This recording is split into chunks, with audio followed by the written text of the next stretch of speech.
The World Interfaith Harmony Week is based on the pioneering work of the Common World Initiative, and this is said to have started in 2007 with a call for Christian and Muslim leaders to engage in a dialogue based on two common fundamental religious commandments.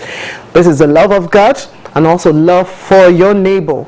Now, for those who will be asking, who is your neighbor? I'm sure those are some things we'll be looking at alongside this discussion today. Now, nevertheless, this is not to say you're compromising on the religious tenets of the different faith. But then, as we said, the two commandments are the heart of the religions as we know them today, at least those one that's mostly practiced here as well as other areas of the world. Therefore, this is to provide the solid theological ground possible to actually encourage the commandments, that is showing love of the love of God, for God, and also for that of good neighborliness. This formula is also to include people of goodwill of other faith. And for those who even don't have any faith or practice any kind of faith at all, of course, it's a recognition that there are some people who are not Muslim, who are not Christians, and for some other faith that is practiced across the world, some people don't even believe that there is the uniqueness of whom God is. But then, we will not be deterred. We still have to show that love to such individuals.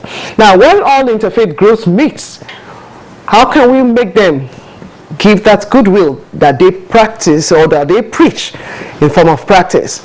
And what difference will it make to the world? I'm sure the focal point to which this Harmony Week, Interfaith Harmony Week, is hinged upon will be let into very soon in the course of this discussion, and how we can actually add value to make a difference today and around communities in the world, as well as where you stand. Now, welcome to the program, Nigeria Today. My name is Blessing Abu. We'll be back in a moment to take a look at Interfaith Harmony, the world today.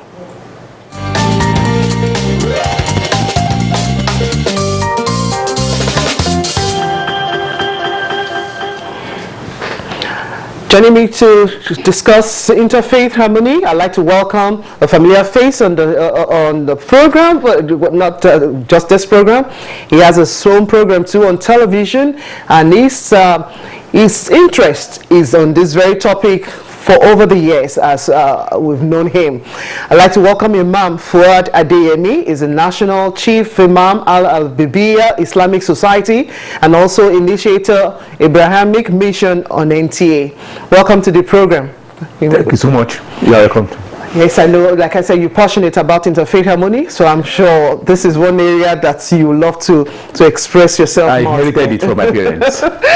Okay, joining him on set, we would like to welcome Reverend Oladapo Olayiwola, who is a senior pastor with the God's Glory Baptist Church, Karo, who is also passionate about interfaith harmony.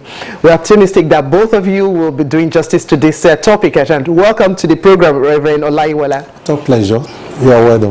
Okay, so Nigeria Today is interested as well, because we know today in Nigeria that the core of so many unsettled matters is the issue of interfaith worries, some discomfort here and there. People, even when they need to even talk in harmonious terms, we find it strange actually expressing ourselves the way we should, but inwardly we desire this harmony, and outwardly we do not do what we think we should be doing. But then let's kick off first with why this is very expedient aspect of interfaith harmony.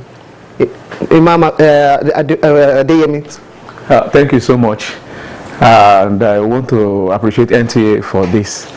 You see, interfaith, I always tell people, and especially harmonious life between the religion, Islam started with it, And let me give you an instance. When our Prophet sallallahu alaihi wasallam, messenger was sent to him, Archangel Gabriel was sent to him, that a message was given to him. He was confused. He did not know what was happening. He was in a problem. So he ran home, thinking that one spirit has befallen him, that is being attacked by some spirit. His wife had a cousin who happened to be a Christian monk who was in a cave. His name is Waraka Bunu Naufal. He was a Christian. So he was the first person who came and said, oh, this is the prophet that is promised in our book, that he has finally come. He said, if I live long to see his mission blossoming, I will be part of him. Incidentally, he was not there. So I always tell people, Islam actually started with interfaith harmony. Okay, and for the United Nations setting aside a whole week to focus on interfaith harmony is sure very vital at this point.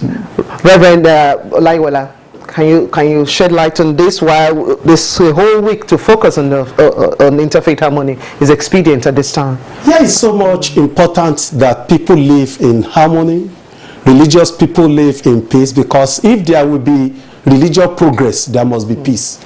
At all levels, there must be unity of faith, there must be unity of purpose, there must be coherency, there must be understanding towards one another, there must be attitude that embraces one another. Otherwise, all the religious practices and faiths that is not done in the context of peace and joy will be null and void, and there will not be actual progress. Christianity, for example, teaches us how to do good to all men, teaches us how to embrace everybody, teaches us how to help one another coming on our way. And so, if anybody claims to know God, such a fellow, such an individual must embrace peace, promote peace, and demonstrate peace at every level of our life of endeavor. Okay, at the beginning of my introduction, I talked about where this the Interfaith Harmony Week is hinging its grip, and this is talking about love of God and also love of the neighbor. And people will just want to ascribe that neighbor to maybe somebody who is just within their own vicinity, maybe stay in the same compound, perhaps maybe work in the same place. And all.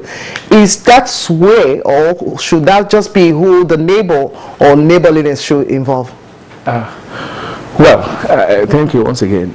You see, neighbors, let me quote, before even going into the Quran, one of the caliphs of Islam. He said that next person is either my neighbor in religion or my neighbor in humanity. With that, you have gotten it all. That the next person you see is also part of you, because Quran chapter 49 tells us,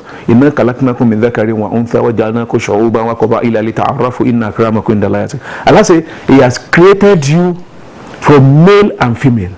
He created you in nations and tribes, so that you can know and respect and understand yourself.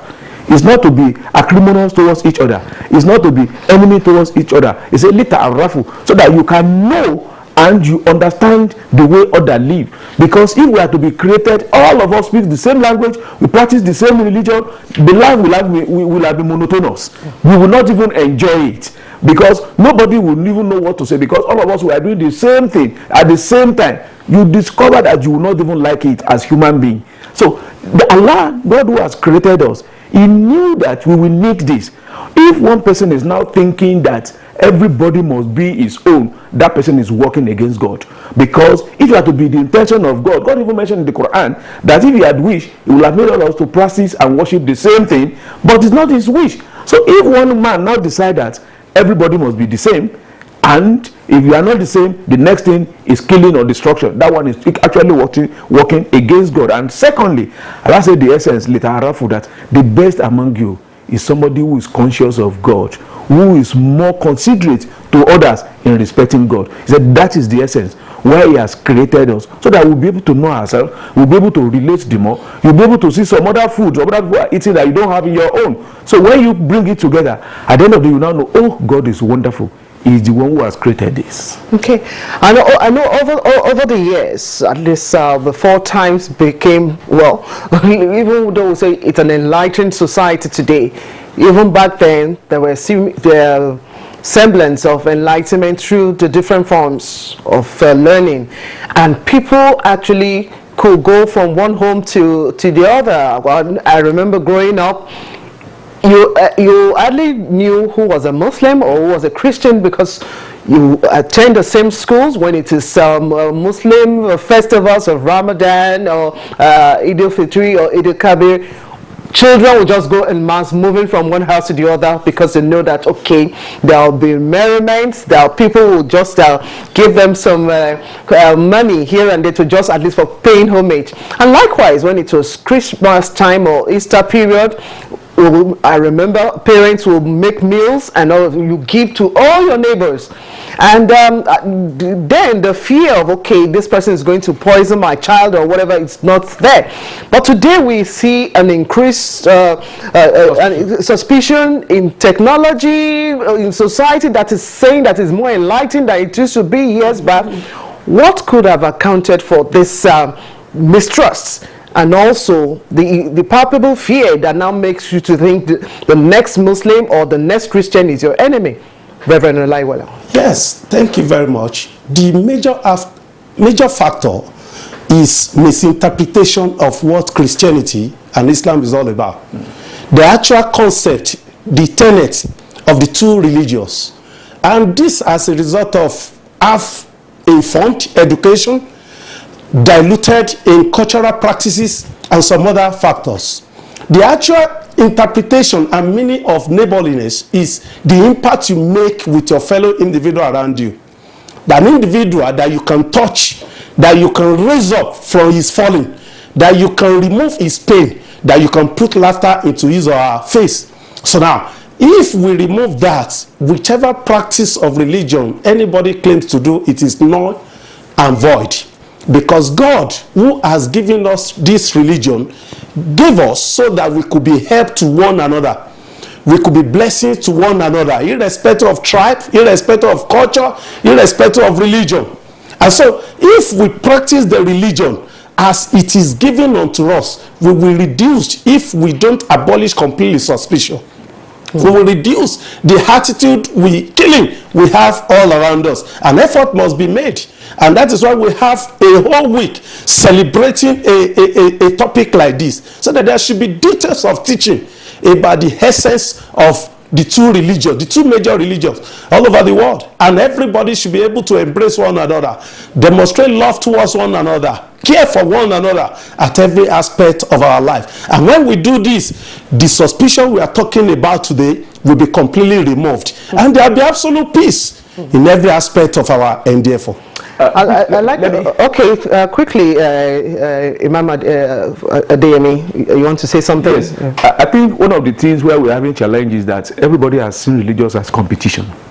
You want to show that you have more power, you want to show that you have more strength, and you want to say that I'm the one controlling this, I'm the one controlling that. And that is, I think, and also when we began to commercialize religion, that it has now become a source of food, a source of strength, a source of control, a source of power.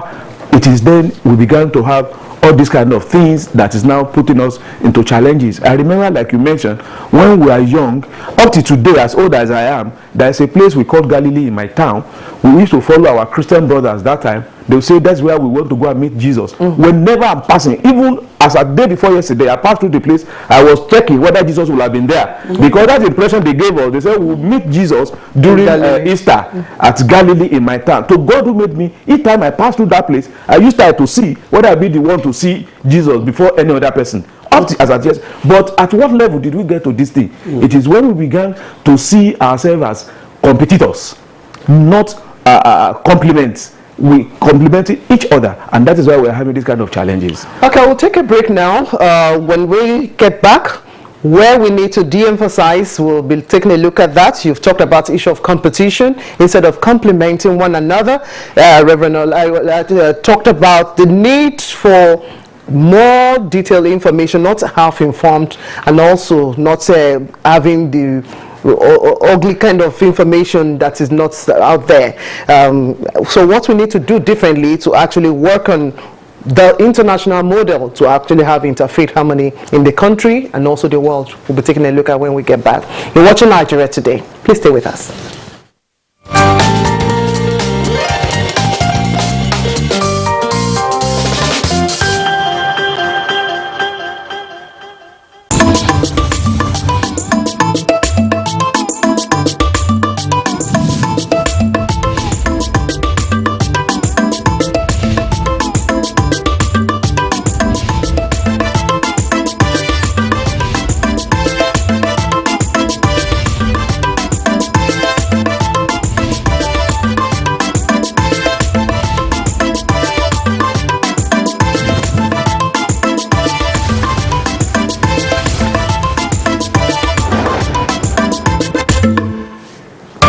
Thank you for staying with us. The program is Nigeria Today, and our focus is on interfaith harmony. It's a week-long program, and it's a United Nations recognized program which started in 2007.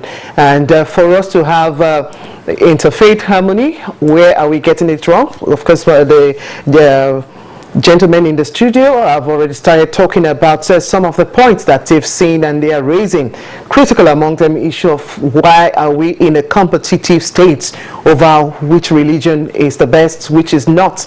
As long as we are here to serve humanity and also to worship whom the Most High is, definitely we should do it as it will help humanity most importantly. And let's take a look at those core areas that we've talked about. Aspect of education. Who is educating who, and what kind of education is being dished out, whether the pulpit or even amongst community. Reverend Olaiwola, let's come back to that which you raised. Half information or misinformation, misinterpretation, and where are we getting it wrong in terms of this? Well, thank you very much. Society believes so much on any religious leader to be an individual that is highly informed. They trust an individual so much that whatsoever he says, they want to follow. And so, if we will do well at our levels, at the two religions, Christianity and Islam, all religious leaders must get unbiased information for their adherents. Detailed information, unpoliticized information, and there must be one thing in mind, that we are serving a God that created the universe, a God that loves the universe, a God that wishes the progress of the universe. So if we have that one at the back of our mind, we will not give a biased information on appropriate education to our adherents, whereby it will create chaos in our society, knowing fully well that if there will be religion practices, there must be peace. Where religious is devoid of peace, there cannot be adequate practice of this religion, and everybody will go here and there, scatter all around, and that is not the essence of the two religions.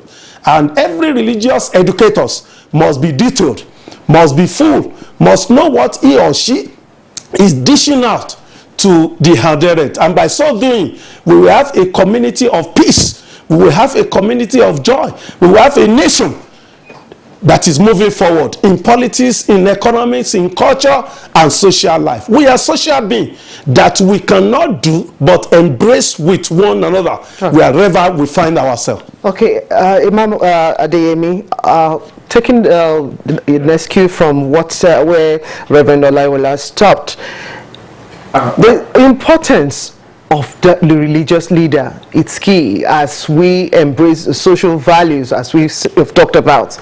And for us to achieve that completeness to one another, despite the mix of faith around, including for those who do not even believe in any faith at all, but they believe that humanity must be good to them. How do we charge these leaders to take on the right rostrum and the right word? Yes, I will also pick from what our Reverend said. We have to what I say, training and the right education. This time around, holistic education. As we train or we educate the leaders, we educate the followers.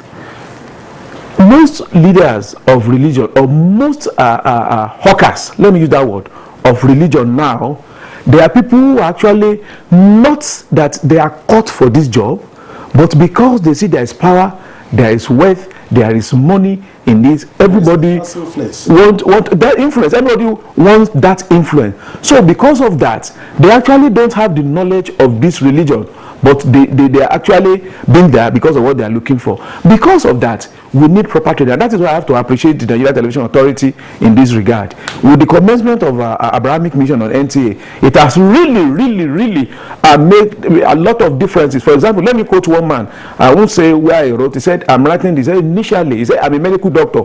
I have a plan to deal with the Muslim. But when I began to listen to this thing on NTA, I now know that we're actually serving the same God. So it means some people's mind have been blocked by wrong teaching. It's not that those people they actually hate the next person, but because of the kind of teaching they have put in their brain, when they see the next man, they see him as an enemy, as somebody that should not be, you can't do anything with. So we need proper education, and this is, we also make me to call for Ministry of Religious Affairs in this country.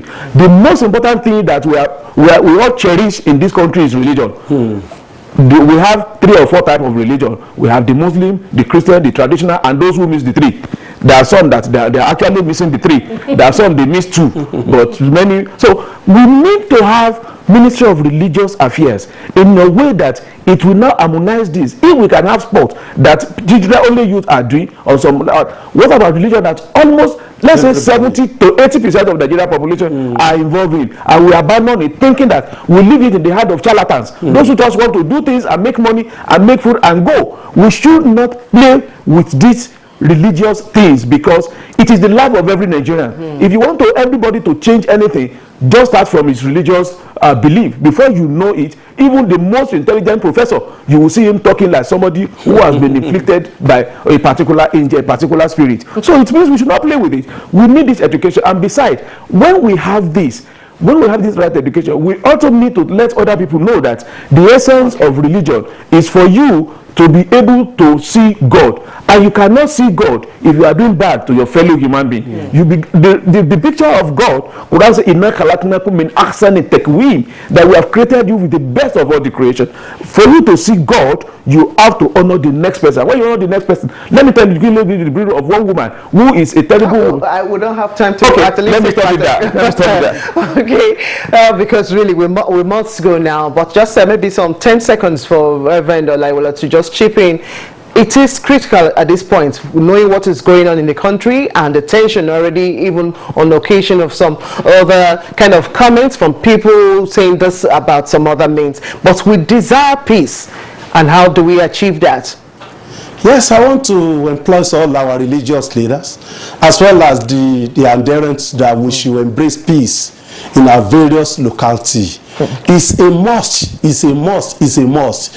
If there will be political stability, if there will be economic progress, there must be peace. And disarray of peace should not begin from religious setup. No, that is not the essence of it. So I want to encourage everybody to embrace peace and be calm. And our nation, Nigeria, will be good for it. Thank you very much, sir. Definitely, that is where we will put it to test from this moment on, as we celebrate another week for interfaith harmony across the world, and Nigeria inclusive.